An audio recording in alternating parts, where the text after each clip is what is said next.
हम सभी जानते हैं कि लोकसभा का उपचुनाव होने जा रहा है मैनपुरी का, और यह क्षेत्र नेताजी का क्षेत्र रहा है कई दशकों से। और जितने भी आदरणीय बुजुर्गजन आज यहाँ उपस्थित हैं, उन्होंने कहीं ना किसी तरह नेताजी का साथ दिया है, उनके कंधे से कंधा मिला के चले हैं। उन संघर्षों में आपका भी योगदान रहा है, और जिस तरह आप सब ने उन्हें सम्मान देने का काम किया, उसी तरह नेताजी ने भी मैनपुरी के जनता को, मैनपुरी क्षेत्र के लोगों को अपने आंखों में बिठाने का काम किया है।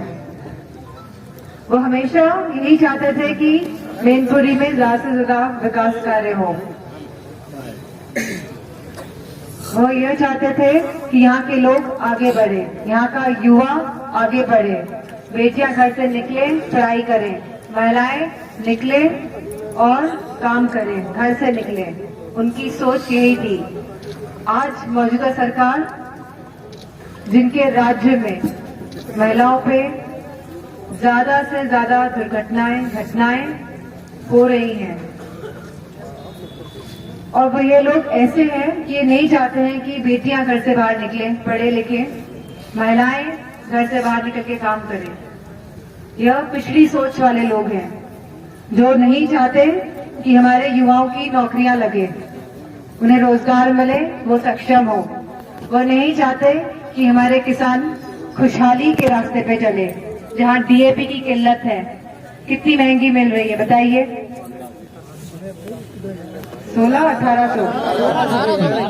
और जहां हमारी माताएं और बहनें रोज रसोई में जूझ रही हैं महंगाई से, चाहे खाद्य पदार्थ हो, चाहे गैस हो, सिलेंडर हो, चाहे तेल के दाम हो, चाहे दालों के दाम हो, सब का सब बढ़ता जा रहा है। बिजली दुगनी हो गई है, और जो मुकदमे लगाए जा रहे हैं, गलत जुर्माना लगाया जा रहा है लोगों पे। पहले बिल लाते हैं बड़ा सा, और फिर जुर्माना, और फिर मुकदमा। तो ये सब इस क्षेत्र की जनता और पूरा उत्तर प्रदेश झेल रहा है, क्योंकि यह सरकार के लोग देश के भविष्य के बारे में और प्रदेश के भविष्य के बारे में नहीं सोच रहे हैं। वह खुशहाली का रास्ता नहीं दिखा पा रहे हैं। वह केवल भिड़ाने में रहते हैं और मन भटकाने में रहते हैं। आपस में लड़ा देंगे, मन को भटका देंगे, लेकिन जमीनी हकीकत से वाकिफ नहीं है ये लोग। आज हमारा किसान परेशान, युवा नौजवान उनकी आशाओं में रोज पानी फिर रहा है। अच्छा बताया है कि अभी तक कितना फौज में नौकरी निकला है? 1.5 लाख, 2.25 लाख लोगों ने फॉर्म भरा है, लेकिन आज तक सरकार ना केंद्र की ना प्रदेश की यह बता रही है कि कितनी नौकरियां निकाली है।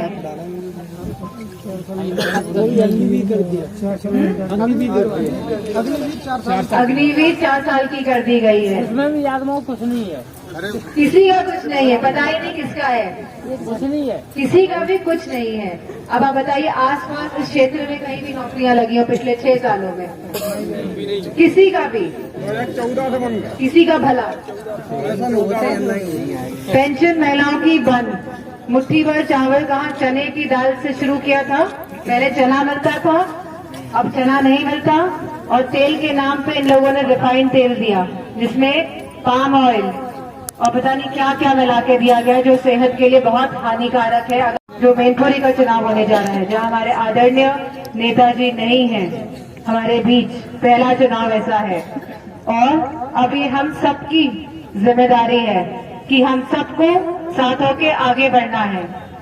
जहां नेताजी ने मुफ्त सिंचाई, मुफ्त शिक्षा, मुफ्त स्वास्थ्य जैसी सेवाओं का स्तंभ गाड़ा था, जिसे हमेशा समाजवादियों ने बढ़ाने का काम किया है कि कैसे व्यवस्थाएं आखिरी छोर तक पहुंच पाए, आखिरी तबके के लोग तक इन व्यवस्थाओं और सुविधाओं को पहुंचाया जाए।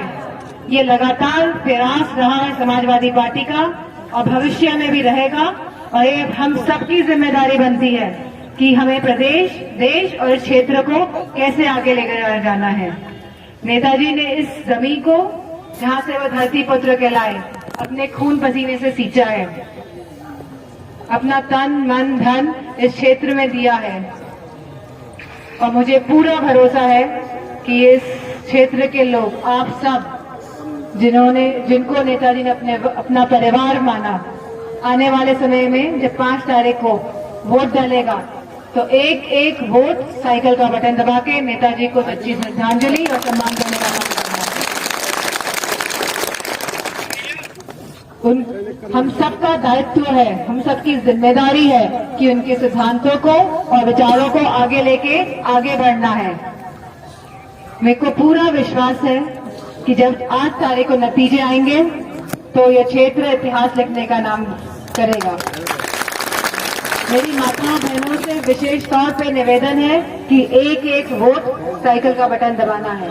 और युवा साथियों से भी कहना चाहूंगी कि डरने की कोई जरूरत नहीं है और उत्तेजित होने की भी जरूरत नहीं है, क्योंकि लोग भ्रम फैलाएंगे, आपको उत्तेजित कर सकते हैं, आपको भड़काने का काम कर सकते हैं, लेकिन हमें किसी भी भड़काऊ चीज में नहीं जाना है। हमें लाइन लगानी है, अपना वोट डाल के आना है। प्रशासन सख्ती करेगा, लेकिन हम लगातार संपर्क में हैं लोगों के, और अगर प्रशासन सख्ती करता है तो हम लगातार अपने प्रधान लोगों को छुड़वाने में लगे हुए हैं। और कोई डरने की बात नहीं है।